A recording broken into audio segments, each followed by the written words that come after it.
प्राचीन समय की बात है। किसी नगर में चंद्र नाम का युवक रहता था। पेशे से चंद्र एक किसान था और कुछ बीघे जमीन ही उसकी कुल संपत्ति थी। उस जमीन पे जो फसल उगती थी उससे उसके परिवार का गुजर बसर होता था। जिस साल फसल अच्छी हो जाती थी वो साल चंद्र के लिए खुशी का साल होता था, लेकिन जिस साल फसल अच्छी नहीं होती थी उस साल उसके परिवार को बड़ी ही दिक्कतों का सामना करना पड़ता था। समय अपनी रफ्तार से आगे बढ़ रहा था और चंद्र अपनी जमीन पर पैदावार बढ़ाने के लिए हर संभव प्रयास करता रहता था। लेकिन चंद्र का एक पड़ोसी था। उसके पास कुछ गायें थी और गायों के कुछ बछड़े थे। उसका पड़ोसी पेशे से एक ग्वाला था। अपनी गायों का दूध वो घर घर बेचकर अपना गुजर बसर किया करता था। लेकिन उसकी एक समस्या थी। वो गायों से दूध तो निकालना चाहता था, लेकिन जब बात उनको खिलाने पिलाने की आती, चारा डालने की आती, तो वो अपनी गायों को खुला छोड़ देता था, क्योंकि उसे पता था कि गाय दूसरों के खेतों में जाकर अपना पेट भर के वापस उसी के पास आ जाएंगी। उसका काम सिर्फ गायों से दूध निकालने का था। उनकी देखभाल का जिम्मा वो लेना ही नहीं चाहता था। इसकी वजह से बहुत से लोग उसे ताने भी देते थे, क्योंकि गाय जब उनके खेतों में घुसती थी तो फसलों को बड़ा नुकसान होता था। वो उससे शिकायत करते कि जब दूध तुम निकालते हो तो उसको चारा तुम क्यों नहीं डालते हो, क्यों हमारी फसल बर्बाद करने के लिए उसे खुला छोड़ देते हो। इस पर वो कहता कि मैं गायों को पूरे दिन बांध के नहीं रख सकता, उनको खुला भी छोड़ना चाहिए। गाय हमारी माँ होती है और अगर तुम्हारी फसल खराब होती है तो तुम अपनी फसलों की निगरानी रखो। मैं कौन सा तुम्हारे खेत में छोड़ने के लिए जाता हूँ। और इस प्रकार वो अपनी बात को ऊपर रखते हुए दूसरों को नजरअंदाज कर देता था। एक दिन सुबह सुबह जब चंद्र अपने खेतों में गया तो उसने पाया कि रात में गाय ने उसकी खेत की बहुत सी फसल खराब कर दी थी। उस खेत में उसने गाय के पैरों के भी निशान देखे। अब उसका यकीन पक्का हो गया था कि ये गाय उसके पड़ोसी की ही थी। इसीलिए उसने सोचा कि वो अपने पड़ोसी को इसकी शिकायत करेगा, लेकिन तभी उसे याद आया कि पड़ोसी को शिकायत करने का कोई फायदा नहीं है, क्योंकि वो उसकी बात को मानेगा ही नहीं। और आखिरकार उसने फैसला किया कि वो रात में अपनी फसल की देखभाल वहीं खेत में अपनी झोंपड़ी में रहकर किया करेगा। उसने घर आकर अपनी पत्नी को अपना ये विचार बताया कि आज रात से मैं खेतों में ही सोया करूंगा। इस पर उसकी पत्नी ने भी कोई विरोध नहीं किया, क्योंकि उसे पता था कि फसल अच्छी नहीं होगी तो फिर से कलह के दिन आ जाएंगे। उसी रात को चंद्र अपना खाना पीना खाकर अपनी लाठी को तैयार करके अपनी झोंपड़ी की तरफ निकल पड़ता है। आज उसने फैसला कर लिया था कि आज से जब तक फसल नहीं कटेगी वो खेतों में अपनी फसल की देखभाल किया करेगा। लेकिन उसके मन में एक असमंजस की स्थिति भी थी। उसने सोचा कि अगर गाय मेरी फसल खाने के लिए आती है तो मैं उसे लाठी से मार तो नहीं सकता। बचपन से उसके संस्कारों से उसकी ऐसी मान्यता थी कि गाय उसकी माँ समान है और माँ पर कोई लाठी कैसे चला सकता है। तो यहाँ पर असमंजस की स्थिति तो खड़ी होनी ही थी। इसीलिए उसने सोचा कि मैं गाय को लाठी मारने की बजाय वैसे ही हाँक दिया करूँगा। गाय वैसे ही हाँकने से खेत से बाहर चली जाएगी। लेकिन रात में जब गाय फसल खाने के लिए उसके खेत में पहुंची तो उसने खेत से बाहर हाँकने का बहुत प्रयास किया। वो इस कोने से गाय को बाहर हाँकने की कोशिश करता तो गाय उस कोने पर पहुंच जाती, लेकिन गाय उस खेत से बाहर निकलने का नाम ही नहीं ले रही थी। इससे चंद्र की झल्लाहट बढ़ती जा रही थी। अपने गुस्से की वजह से वो खुद पे से काबू खोता जा रहा था और आखिरकार वो घड़ी भी आ गई जब वो अपने सारे संस्कार भूल गया। और जब आदमी गुस्से से भर जाता है तो उसका विवेक, उसकी बुद्धिमानी, उसकी सोच सब कुछ खत्म हो जाती है। ऐसा ही कुछ उसके साथ भी हुआ। वो भूल चुका था कि उसके संस्कार क्या हैं और आखिरकार उसने लाठी उठाकर उस गाय को पीटना शुरू कर दिया। इससे वो गाय खेत से बाहर भागने की कोशिश करने लगी और बाहर भागने की कोशिश में वो गाय एक जगह पे पानी में लिपट कर वहीं जमीन पर गिर गई। और बदकिस्मती से जहां पर वो गाय गिरी थी वहीं पर जमीन पर एक बड़ा सा पत्थर भी पड़ा हुआ था, जिसके कारण उस गाय की उस पत्थर पर गिरने की वजह से वहीं पर मौत हो गई। ये घटना होने के बाद चंद्र का गुस्सा एकदम ठंडा हो गया। उसको एहसास हुआ कि उससे कितनी बड़ी गलती हो गई। वो सोच ही नहीं पा रहा था कि उसे क्या करना चाहिए। क्या उससे कोई पाप हो गया? क्या उसे ऐसा नहीं करना चाहिए था? इसी सोच विचार में वो पूरी रात सो नहीं पाया और उसके सामने वो गाय तड़पती रही। उसने उसका इलाज करने की भी कोशिश की, लेकिन रात में ना तो उसे कोई चिकित्सक मिल सकता था और ना ही मदद के लिए आसपास कोई मौजूद था, क्योंकि उसका खेत गांव से बहुत दूर था। वो पूरी रात उस गाय के सामने बैठा रहा और उस गाय को अपनी आंखों के सामने तड़पता हुआ देखता रहा। उसका दिल उसे बार बार धिक्कार रहा था। वो खुद से कह रहा था कि तूने कितना बड़ा पाप कर दिया, इसका प्रायश्चित तू कैसे करेगा। जैसे ही सुबह हुई तो गांव के कुछ लोग उस तरफ आ पहुंचे और जब उन्होंने चंद्र को एक मृत गाय के सामने बैठा देखा तो उन लोगों को पूरी घटना समझते देर नहीं लगी और चंद्र ने उनके सामने खुद माफी मांगते हुए कहा कि ये उससे बहुत बड़ा पाप हो गया है। इसके बाद गांव में एक पंचायत रखी गई और जिस ग्वाले की वो गाय थी, यानी कि चंद्र का पड़ोसी, उसने पंचायत से न्याय की मांग की। यहाँ पर पंचायत को फैसला करने में कुछ ज्यादा तकलीफ नहीं हुई, क्योंकि चंद्र खुद यहाँ पर अपने आप को दोषी मानकर बैठा हुआ था। पंचायत ने फैसला सुनाया कि जब तक चंद्र अपने इस पाप को धो नहीं लेता तब तक वो इस गांव में वापस नहीं आ सकता। इस पर चंद्र ने पंचायत से पूछा भी कि वो अपने इस पाप को किस तरह धो सकता है। तो पंचायत ने बताया कि तुम 4 धाम की यात्रा करके आओ, उसके बाद तुम्हारा ये पाप धुल जाएगा। लेकिन अब भी चंद्र की आंखों के सामने गाय का वो तड़पता हुआ चेहरा घूम रहा था और उसे लग रहा था कि 4 धाम जाने के बाद उसका ये पाप किस तरह धुल जाएगा। क्या उस गाय की जिंदगी वापस आ जाएगी? क्या उसका वो दर्द मेरी आंखों के सामने से हट जाएगा? लेकिन फिर भी उनकी बात मानते हुए वो 4 धाम की यात्रा के लिए निकल पड़ता है। ये उस समय की बात है जब कोई साधन या वाहन नहीं हुआ करते थे, तो इंसान को अपने पैरों से ही चलना पड़ता था या फिर घोड़ा गाड़ी या ऊंट गाड़ी पर जाना होता था।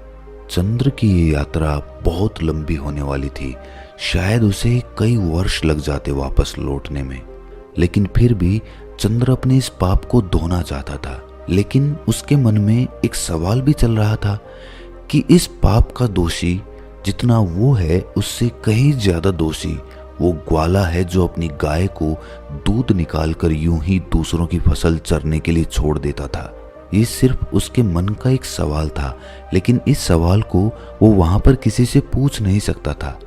जब वो अपने घर से 4 धाम की यात्रा के लिए निकल रहा था तो उसकी पत्नी ने भी उसके साथ चलने के लिए आग्रह किया, लेकिन उसने अपनी पत्नी को वहीं पर रहकर अपने खेतों की देखभाल और अपने बच्चों की देखभाल करने के लिए कहा और वो अकेला ही अपने पाप को धोने के लिए उस गांव से निकल पड़ता है। एक धाम से दूसरे धाम और दूसरे धाम से तीसरे धाम, इस प्रकार चलते चलते चंद्र को बहुत वक्त हो गया था। कई साल बीत गए थे, लेकिन चंद्र अब भी अपने आप को दोषी मान रहा था। उसके मन से उस गाय का वो चेहरा हट ही नहीं रहा था। जब वो अपने तीसरे धाम की यात्रा पर जा रहा था तो उस यात्रा के बीच में एक जंगल पड़ता था और उस जंगल को पार करते हुए वो धाम था। जब चंद्र उस जंगल को पार कर रहा था तो उसे उस जंगल में एक भिक्षु की कुटिया दिखाई दी। उसे बड़ा ही आश्चर्य हुआ, क्योंकि वहां आसपास कोई भी और मनुष्य दिखाई नहीं दे रहा था। कई कई मीलों तक किसी इंसान की कोई बस्ती वहां पर नहीं थी और इस जंगल के बीच में ये एक भिक्षु अकेला क्या कर रहा था।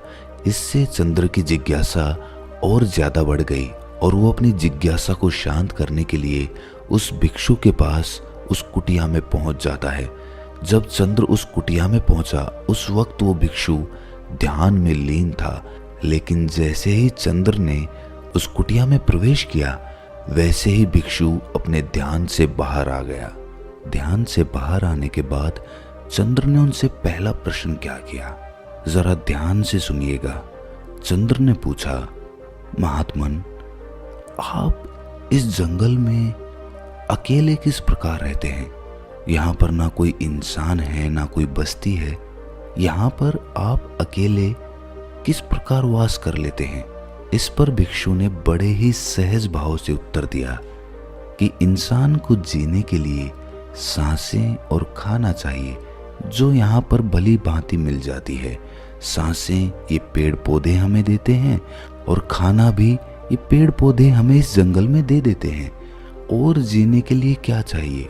इस पर चंद्र ने पूछा कि महात्मन, फिर भी इंसान को कोई तो चाहिए जिससे वो बात कर सके, जिससे अपनी भावनाएं व्यक्त कर सके। आपके पास तो यहाँ कोई भी नहीं है।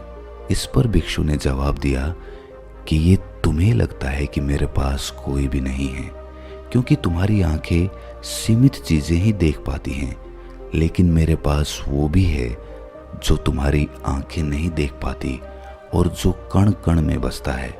इन बातों से चंद्र को एहसास होने लगा था कि ये कोई साधारण भिक्षु नहीं है। इनकी समझ बहुत गहरी है और इनसे मुझे अपने सवालों के जवाब मिल सकते हैं। इसीलिए चंद्र ने उनको अपनी पूरी परिस्थिति बयां कर दी और सारी बात बताने के बाद चंद्र ने भिक्षु से पूछा कि महात्मन, 2 धाम की यात्रा तो मैं कर चुका हूँ और ये यात्रा करने के बाद भी मेरे मन का बोझ हल्का नहीं हुआ है। मुझे पता है कि मैं 4 धाम की यात्रा भी कर लूँगा तो भी मेरे मन की परिस्थिति यही रहेगी। कृपया करके आप मेरा मार्गदर्शन करिए। मैं अपने इस पाप को किस तरह धो सकता हूँ, इस पाप से किस तरह मुक्ति पा सकता हूँ। ये सुनकर वो भिक्षु जोर जोर से हंसने लगता है। इस बात पर इतना जोर जोर से ठाके लगाकर हंसते हुए देखकर चंद्र उन भिक्षु से पूछता है कि महात्मन, इसमें हंसने की क्या बात है? आप इतनी जोर जोर से क्यों हंस रहे हैं? इस पर वो भिक्षु कहता है कि बंते, तुम उस पाप को धोने की बात कर रहे हो जो तुमने किया ही नहीं है। तुम अंधकार में भटक गए हो। जो तुमने किया वो कोई पाप नहीं था। वो तुम्हें लगता है कि पाप है, लेकिन वास्तविकता में वो पाप नहीं है। अच्छा ये बताओ, अगर तुम उस गाय को अपना पूरा खेत चरने के लिए छोड़ देते तो क्या वो सही होता? जरा सोचो। इस पर चंद्र कहता है कि नहीं महात्मन, वो तो बिल्कुल भी अच्छा नहीं होता, क्योंकि किसानी करना तो मेरा पेशा है और अगर वो मेरे खेत की पूरी फसल खा जाती तो मैं अपना परिवार किस प्रकार चलाता, अपना गुजर बसर किस प्रकार करता। ये सुनकर उस भिक्षु ने कहा, तो यही बात तुम समझ नहीं पा रहे हो। तुम्हारा सबसे बड़ा कर्तव्य यही था कि तुम अपनी फसल की रक्षा करो। वही तुम्हारा सबसे बड़ा कर्म था और अपने कर्म को पूरा करने के लिए चाहे इंसान को कुछ भी करना पड़े, उसे करना चाहिए और वही तुमने किया। एक उदाहरण देते हुए भिक्षु ने बताया कि जिस प्रकार श्री कृष्ण ने धर्म की रक्षा के लिए कौरवों से युद्ध करने के लिए अर्जुन को गीता का उपदेश दिया और उसे युद्ध करने के लिए प्रेरित किया, क्योंकि वही उस वक्त की प्राथमिकता थी। हमें ये जरूर देखना होगा कि हमारी प्राथमिकता क्या है और उसी प्राथमिकता के आधार पर हमें अपने कर्म का चुनाव करना होता है। इसके बाद भिक्षु ने चंद्र को समझाते हुए कहा कि जब तक तुम अपने आप को कर्ता समझते रहोगे, यानी कि करने वाला, तब तक तुम्हें दुख ही होता रहेगा। तुम्हारा मन हमेशा संताप झेलता रहेगा, क्योंकि तुम समझ रहे हो कि तुम करने वाले हो, तुम करता हो और वही तुम्हारे दुख का कारण बन जाता है। इस परिस्थिति में तुम्हें लग रहा है कि तुम्हारी वजह से वो गाय मारी गई, क्योंकि तुम अपने आप को कर्ता समझ रहे हो और यही तुम्हारे दुख का कारण है। लेकिन जब तुम अपने आप को सिर्फ क्रिया समझोगे, कर्म करने वाला समझोगे, तब तुम्हें दुख नहीं होगा, क्योंकि वहां पर तुम कर्ता नहीं हो, वहां पर तुम क्रिया हो। करने वाला और रचने वाला तो कोई और है। तुम इस नाटक में सिर्फ अभिनय कर रहे हो। अपना पात्र पूरा करो और यहाँ से चलते बनो। अपने आप को इस नाटक का निर्देशक कभी मत समझना, क्योंकि निर्देशक कोई और है। हम तो सिर्फ अभिनेता हैं जो अपना अभिनय कर रहे हैं, और इस अभिनय में जो पात्र हमें मिला है उसको भली भांति पूरा करना हमारा सबसे बड़ा कर्तव्य है। तुम्हें पात्र मिला है एक किसान का, इसीलिए तुम अच्छे से किसानी करोगे तो ही तुम्हारा निर्देशक यानी कि इस नाटक का निर्देशक खुश होगा। अगर तुम अपना अभिनय अच्छा नहीं करोगे तो उस निर्देशक को कभी अच्छा नहीं लगेगा। इसीलिए तुमने कुछ गलत नहीं किया, तुम अपनी किसानी का पात्र बहुत अच्छे से निभा रहे थे। लेकिन वो कहते हैं ना कि संशय आत्मा विनाश्यति, यानी कि जिस मन में शक पैदा हो जाता है, जिस आत्मा में संशय पैदा हो जाता है, वो अपने विनाश पर पहुंच जाती है, वो खुद का विनाश कर लेती है। और यही तुमने किया। तुम्हारे मन में द्विधा उत्पन्न हो गई कि मैं किसानी करूं या मैं उस गाय के प्रति अपना कर्तव्य निभाऊं।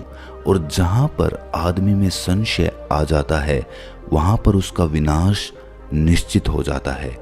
एक आखिरी सवाल जो चंद्र ने उन भिक्षु से पूछा वो बहुत गहरा था, जरा ध्यान से सुनिए। चंद्र ने पूछा कि महात्मन, जो कर्म हम करते हैं हमें उसका फल किस प्रकार मिलता है? अगर मैंने कुछ गलत किया ही नहीं तो मैं यहाँ पर प्रायश्चित क्यों भोग रहा हूँ? और अगर मैंने अपना कर्तव्य निभाया है, अगर मैंने अपना कर्म पूरा किया है तो मैं यहाँ पर दुख क्यों झेल रहा हूँ? मेरा मन इतनी उत्पीड़न से क्यों भरा हुआ है? इस पर बौद्ध भिक्षु ने उसे समझाते हुए कहा कि जब तुम जमीन में कोई बीज डालते हो फसल उगाने के लिए, तो तुम्हें कैसे पता चलता है कि तुम्हारी फसल कौन सा फल देगी? ये सुनकर चंद्र ने जवाब दिया कि महात्मन, ये तो बीज डालने के कई महीनों बाद पता चलता है कि ये फसल कौन सा फल देने वाली है। जब तक हमें ये पता नहीं चलेगा कि ये बीज किस पेड़ का है, तब तक हमें कैसे पता चल सकता है कि ये पेड़ कौन सा फल देने वाला है? ये सुनकर भिक्षु मुस्कुराते हुए कहने लगे कि जिस प्रकार बीज को जमीन में डालने पर हमें पता नहीं होता है कि वो कौन सा फल देगा, उसी प्रकार कर्म करते हुए हमें ये पता नहीं होता कि इस कर्म का फल हमें किस प्रकार मिलेगा।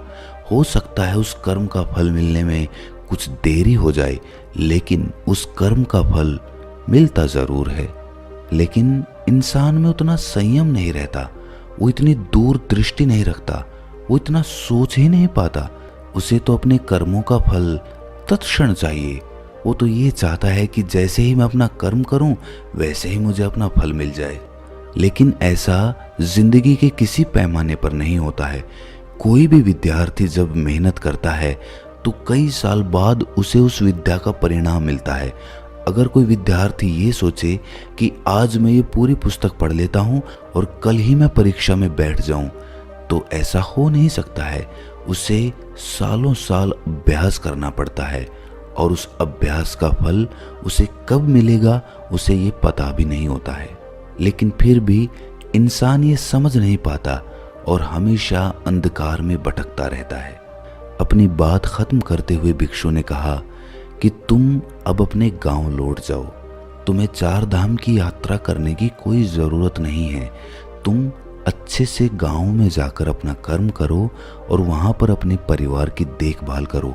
यही तुम्हारा अभिनय है और यही तुम्हारा पात्र है जो तुम्हें इस जीवन में निभाना है। ये सुनकर चंद्र कहता है, लेकिन महात्मन, पंचायत ने मुझे दोषी पाया है और जब तक मैं अपनी सजा पूरी नहीं कर लेता, यानी कि अपना पाप नहीं धो लेता, तब तक मैं कैसे वापस जा सकता हूँ? ये तो धोखा होगा, छल होगा, जिसका परिणाम मुझे बाद में भोगना होगा। इस पर वो भिक्षु कहता है कि तुम एक बार अपने गांव में जाओ, वहां की परिस्थिति बहुत कुछ बदल चुकी होगी। वो गांव अब वैसा नहीं रहा होगा जैसा कि तुम छोड़ कर आए थे, क्योंकि तुम अपने कर्म अच्छे से कर रहे थे और उन कर्मों के परिणाम अब वहां पर तुम्हारे परिवार को मिलने शुरू भी हो चुके होंगे। जाओ, इस चीज को अपनी आंखों से देखो और कर्मों के इस विधान को भली भांति समझो। ये सुनकर चंद्र अपनी यात्रा के बीच से ही वापस अपने गांव में लौट आता है और गांव में लौटकर वो क्या देखता है कि उसका वो ग्वाला पड़ोसी जो गायों को यूं ही छोड़ देता था, उसके पास अब एक भी गाय नहीं थी और दूसरी तरफ उसके परिवार के नाम पर गांव में एक गौशाला बनी हुई थी, जहां पर गांव के लोग अपनी श्रद्धा से कुछ ना कुछ गायों को खाने के लिए चारा भेंट में देते रहते थे। ये दृश्य देखकर चंद्र आश्चर्यचकित रह गया। उसे समझ नहीं आया कि ये किस प्रकार हुआ। जब उसने लोगों से पूछा कि ये किस प्रकार हुआ, तो लोगों ने उसे बताया कि तुम्हारे जाने के बाद इस ग्वाले ने अपनी गायें रात में छोड़ना बंद नहीं किया और उसकी गायें दूसरों के खेतों में भी फसलों को नुकसान पहुंचाती रहती थी, जिससे सभी गांव वाले बहुत परेशान हो गए। और आखिरकार एक दिन पंचायत हुई और पंचायत ने ये निर्णय किया कि चंद्र से कुछ गलत नहीं हुआ था। अपनी फसल को बचाने के लिए अनजाने में ही उससे ये गलती हो गई थी, लेकिन ये गलती नहीं मानी जा सकती और इसीलिए जो गायें उस ग्वाले ने छोड़ रखी थी, उन गायों को पकड़कर एक गौशाला बनाई गई और वो गौशाला चंद्र के परिवार के नाम कर दी गई, क्योंकि पंचायत को एहसास हुआ कि चंद्र को दोषी मानकर उनसे बहुत बड़ी गलती हुई थी। इसीलिए अपनी गलती को सुधारने के लिए उन्होंने वो गौशाला चंद्र के परिवार के नाम कर दी। ये दृश्य देखकर चंद्र की आंखें खुल गई। उसे उस भिक्षु की वो बात याद आ गई कि जब हम जमीन में बीज को डालते हैं तब हमें ये पता नहीं होता कि वो बीज क्या फल देगा, लेकिन जिस दिन वो फल देता है उस दिन हमें पता चलता है कि हमारा वो कर्म कितना सार्थक था। तो दोस्तों, कैसी लगी ये कहानी आपको? कमेंट सेक्शन में ज़रूर बताना और अच्छी लगी हो तो इस वीडियो को लाइक करके चैनल को सब्सक्राइब ज़रूर कर देना। तो मिलते हैं अगली ही किसी ऐसी कहानी में।